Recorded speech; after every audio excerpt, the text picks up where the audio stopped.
Annie Labbé, présidente d'une association qui s'appelle Argos 2001, association de proches et patients atteints de troubles bipolaires. Alors malade depuis la petite enfance, âge de 9 ans, diagnostic en 2001, donc plusieurs décennies après, avec diagnostic erroné de mélancolie au lieu de troubles bipolaires.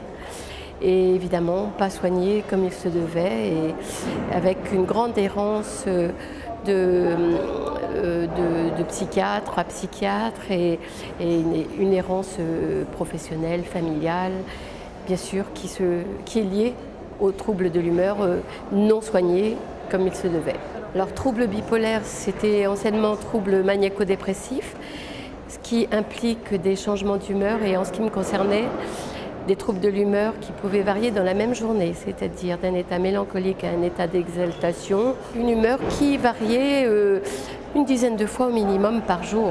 Donc très difficile à vivre pour moi, mais très difficile à vivre aussi pour mes proches, qui souvent prenaient ça pour un caprice.